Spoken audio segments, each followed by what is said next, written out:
the focus of the book is really looking at ways that we can see the Nation of Islam as engaged in political activism during the civil rights era. And what I'm arguing is that the place we can find that is in its anti-carceral organizing, which is specifically around anti-prison work and anti-police violence. Was the Black nationalist movement successful on some levels? So the Nation of Islam specifically was a catalyst for what we see as the modern-day prisoners' rights movement. So in the book, I chronicle the organizing that was happening at Attica Prison, for example, in 1961, a decade before the Attica Uprising of 71. So a lot of the fights for constitutional rights of prisoners that was happening during the 1960s led to what we see as the modern-day prisoners' rights movement. Do you make that connection from that period of time to the present? Yeah, absolutely. I mean, the organizing that happened then has legacies today as well as the repression. So there's, for example, the work that the Nation of Islam did inside prisons to bring about constitutional rights led to this blossoming of the prisoners' rights movement, specifically around prison litigation and things like the Prison Litigation Reform Act of the 1990s tough on crime era were also rollbacks of some of those gains. So I think there's echoes today in terms of the successes of the movement as well as the repression that the state made to those gains. Malcolm X, he was a controversial figure in this country. He was feared by many people, and I'm wondering if that was a positive thing or was it negative in terms of his influence?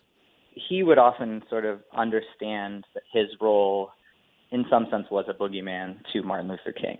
He knew that he scared the white establishment and white people, and he often would sort of joke that this might make people more amenable to Dr. King's message. But Malcolm, as a controversial figure, I think relies on a sort of misunderstanding of his politics about him as advocating violence rather than self-defense. And the other thing I would note is that he was never the leader of the Nation of Islam. He consistently said that he was a national spokesperson, but that Elijah Muhammad was the leader. So even that kind of narrative of him as the leader of the Nation of Islam was something that the media cultivated along with law enforcement to create divisions within the organization. Can you define the carceral state for us? Yeah, I mean, there's a lot of definitions of the carceral state, and they're sort of competing. But largely, the infrastructure of the U.S. state that is designed for punishment.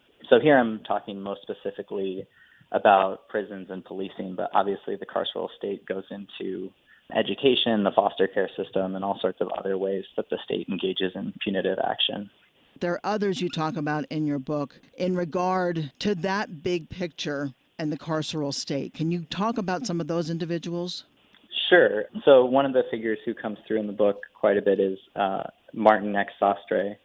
And Martin Sostre was a well-known political figure in the late 60s and early 70s as a political prisoner who was framed during the uprising in Buffalo. But the period I talk about him in is what he would define as a politicized prisoner. So he converted to the Nation of Islam while incarcerated in the 1950s, became a jailhouse lawyer, and really was one of the lead activists pushing forward these prison litigation cases. Part of what I look at in the book is the way that incarcerated Muslims sort of engaged with better-known figures like Malcolm X, but how these grassroots struggles were really led by people we may not remember today. What do you hope readers take away from this book? Well, one of the phrases that I hear often as we think about prison abolition today is that this is the civil rights movement of our time.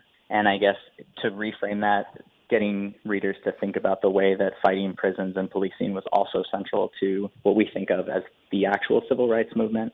So understanding the role that the carceral state plays in repression long before even the rise of what we call mass incarceration is certainly one of the things I hope people take from it.